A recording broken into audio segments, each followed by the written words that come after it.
तो दोस्तों boiled egg diet for weight loss यानी कि उबले हुए अंडे खा के जो डाइट करते हैं लोग वेट लॉस के लिए, उसके बारे में सारी जानकारी आज की वीडियो में हम लेने वाले हैं। तो इस वीडियो में हम देखेंगे बॉइल्ड एग डाइट जो है वो क्या है, कैसे किया जाता है, क्या नहीं खाना चाहिए, क्या खाना चाहिए, कैसे करना चाहिए, उसी के साथ साथ न्यूट्रिशन है, क्या ये सच में काम करता है और इसके साइड इफ़ेक्ट्स भी देखेंगे। और आखिरी में मेरा व्यू क्या है, मेरा पॉइंट ऑफ व्यू क्या है इस डाइट के बारे में, ये भी हम देखने वाले हैं। तो बॉइल्ड एग डाइट ये एक प्रकार का फैट डाइट है वेट लॉस के लिए। जैसे कि बहुत सारे लोग कहीं ना कहीं अलग अलग प्रकार के डाइट करते रहते हैं, जैसे कि लो कैलोरी डाइट या फिर बहुत कुछ कुछ जैसे आप करते हो, तो उसी में से ये एक डाइट है जो बेसिकली आपको वेट लॉस के लिए रिजल्ट तो दिखाएगा, लेकिन लंबे समय तक कहीं ना कहीं ये रिजल्ट आपके दिखते नहीं है। जब तक आप ये डाइट करते हो तब तक रिजल्ट दिखेगा और उसके बाद कहीं ना कहीं वो रिजल्ट दिखाई देना बंद हो जाता है या फिर आपका जो वेट लॉस हुआ है वो वापस से बढ़ने लगता है। इस डाइट में आपको मिनिमम 2 से 3 अंडे डेली लेने हैं, यानी कि हर रोज़ाना आपने कम से कम 2 से 3 अंडे लेने हैं। अंडे जो आप ले रहे हो वो वोल एग यानी कि पूरा अंडा, यानी कि अंडे का जैसे आपने देखा होगा अंदर येलो पार्ट होता है, एक पीला हिस्सा होता है और बाहर यहाँ पे सफ़ेद हिस्सा होता है। तो दोनों हिस्से आप यहाँ पे ले सकते हो। और सबसे ज़रूरी बात है कि सिर्फ अंडे खा के ये डाइट आपने नहीं करना है। बहुत लोगों को लगता है कि एग डाइट है, बॉइल्ड एग डाइट है, तो सिर्फ अंडे ही खा के मैंने ये पूरा डाइट करना है। तो ऐसे कुछ भी नहीं है। अंडे के साथ सब्जियां है या फिर सलाद है, ऐसी चीज़ें भी आप ले सकते हो। अब ये डाइट कैसे करना है ये भी मैं आपको दिखा देती हूँ। तो ब्रेकफास्ट यानी कि सुबह के नाश्ते में सबसे पहले आपने 2 उबले हुए अंडे लेने हैं और एक कोई भी फ्रूट लेना है। तो फ्रूट में ख़ास तौर पे मैं रेकमेंड करूँगी कि ऑरेंजेस हो गए, यानी कि संतरा हो गया, या फिर सेब हो गया, या फिर अमरूद हो गए।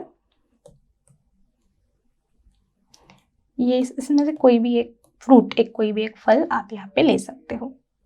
दोपहर के खाने यानी कि लंच की बात करें तो वापस से 2 उबले हुए अंडे या फिर आपने फिश यानी कि मछली या फिर चिकन लेना है और उसी के साथ साथ सब्जी या फिर सलाद आपका होगा। तो बेसिकली जैसे मैंने कहा दोस्तों कि ऐसे बिल्कुल नहीं है कि सिर्फ अंडे खाने हैं, अंडे के अलावा आप दूसरा प्रोटीन का ऑप्शन कोई भी एक सब्जी या फिर सलाद के साथ कंबाइन करके ले सकते हो। डिनर यानी कि रात के खाने की बात करें तो यहाँ पे वापस से आप देख सकते हैं 2 उबले हुए अंडे आपने ले लिए, उसी के साथ साथ मछली है या फिर दाल है या फिर स्प्राउट्स है। ऐसी चीज़ बहुत सारे लोग होते हैं तो कभी कभार मछली नहीं खाते हैं, एगिटेरियन होते हैं, तो ऐसे लोग दाल या फिर स्प्राउट्स यानी कि अंकुरित अनाज जो है वो डाइट में ले सकते हैं। और सब्जी जैसे मैंने बताया आपको, तो सब्जी में आप पालक हो गया या फिर मेथी जैसी सब्जी हो गई, खास तौर पे हरी सब्जियां ले सकते हो। नॉन स्टार्ची यानी कि आलू छोड़ के आप कोई भी सब्जी आपके डाइट में यहाँ पे ले सकते हो। इसके साथ अब देखते हैं कि आपने इस डाइट में क्या नहीं खाना चाहिए।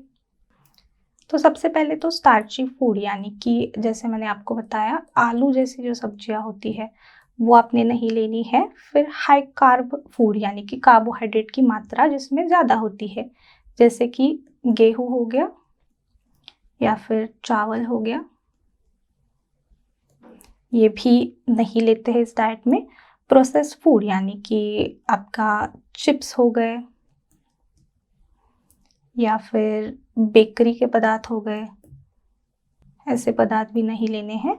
और शुगरी फूड यानी कि मिठाई हो गई या फिर कोल्ड ड्रिंक जैसे हम ले लेते हैं कभी कभार, कि ऐसे लगता है कि कोल्ड ड्रिंक में क्या बुराई है, लेकिन ये चीज़ें भी आपने नहीं लेनी है।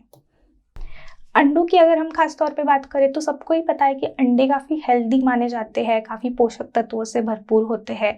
तो देखते हैं कि क्या क्या पोषक तत्व आपको इससे मिलते हैं। सबसे पहले तो प्रोटीन हो गया। प्रोटीन की काफ़ी अच्छी मात्रा यानी कि 100 ग्राम अंडे में लगभग एक 12 से 13 ग्राम प्रोटीन आपको यहाँ पे ज़रूर मिलता है।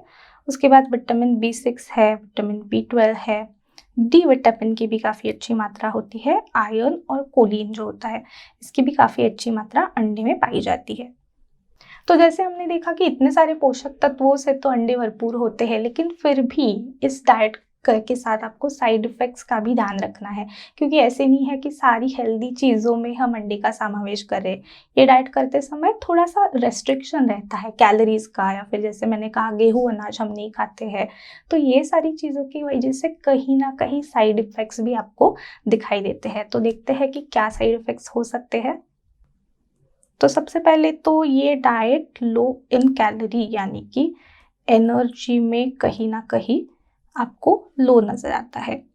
यानी कि कैसे होता है दोस्तों, ऐसे नहीं है कि कैलोरीज़ बुरे ही होते हैं शरीर के लिए। कैलोरीज़ ज़रूरी भी होते हैं, आपके डेली एक्टिविटीज़ जो दिन रोज़ाना हम काम करते हैं उसके लिए ज़रूरी होते हैं। तो लो एनर्जी के कारण थकावट हो गई, या फिर कहीं न कहीं बहुत ज़्यादा आपको थकान महसूस हो रही है, लो लग रहा है, काम करने की इच्छा नहीं हो रही, ये सारी चीज़ें भी यहाँ पे दिखाई दे सकती है। बॉइल्ड एग डाइट जो होता है वो फाइबर में काफ़ी कम होता है। फाइबर काफ़ी ज़रूरी होता है हमारे पेट के लिए, हमारे डाइजेशन के लिए। तो लो फाइबर के कारण से कॉन्स्टिपेशन की दिक्कत भी यहाँ पे आपको हो सकती है। और तीसरा और सबसे ज़रूरी, न्यूट्रिएंट्स की कमी, यानी कि जैसे हमने देखा कि अंडे में तो न्यूट्रिएंट्स है, लेकिन जैसे बाकी की चीज़ें आप ले नहीं रहे हो तो कहीं ना कहीं लॉन्ग टर्म करने पे, बहुत लंबे समय तक ये करने से न्यूट्रिएंट्स की कमी भी हो सकती है। तो इस डाइट के बारे में मेरा क्या पॉइंट ऑफ व्यू है, या फिर मैं ये रेकमेंड करूँगी या नहीं करूँगी। तो सबसे पहले तो शॉर्ट टर्म के लिए अगर आप ये डाइट करते हो, यानी कि छोटे समय के लिए करते हो, थोड़े समय के लिए करते हो, मैं कहूँगी 15 दिन हो गए या फिर 1 महीना हो गया, ज़्यादा से ज़्यादा मैं कहूँगी।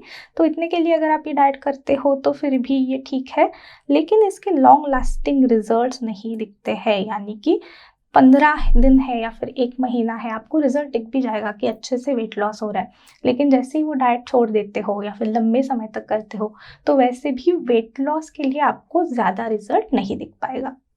और पर्सनली मेरा ये मानना है कि वेट लॉस का प्लेटू जो होता है उसे ब्रेक करने के लिए ये डाइट आपको काफ़ी मदद करेगा। यानी कि दोस्तों, वेट लॉस की जर्नी आपने देखा होगा कैसी होती है कि काफ़ी एक अच्छे से आपका इनिशियली वेट लॉस होता है शुरुआत में, फिर थोड़ा सा स्लो हो जाता है, फिर थोड़ा ऊपर नीचे होते रहते हैं, और एक पॉइंट पे ऐसे आ जाता है कि वो स्टेबल हो जाता है, यानी कि वहाँ से आपका वेट कम नहीं हो रहा। तो ऐसे समय पे ये जो आपकी पॉइंट है, प्लेटू है, उससे ब्रेक करने के लिए ये एग डाइट आपको मदद कर सकता है। यानी कि आपका वेट वापस से कम होगा और मेंटेन होना काफ़ी ज़रूरी है। तो उसके लिए आपको ये एग डाइट जो है, बॉइल्ड एग डाइट है, वो मदद कर सकता है। तो क्या ये बॉइल्ड एग डाइट करना मैं रेकमेंड करूँगी? जैसे मैंने कहा कि शॉर्ट टर्म के लिए, छोटे समय के लिए आप करते हो तो फिर भी ठीक है, लेकिन लंबे समय तक करने के लिए ये डाइट मैं आपको बिल्कुल रेकमेंड नहीं करूँगी। तो ये था हमारा आज का वीडियो दोस्तों। आई होप आपको वीडियो पसंद आया है। अगर वीडियो पसंद आया है तो वीडियो को लाइक करना बिल्कुल ना भूलें। Good bye.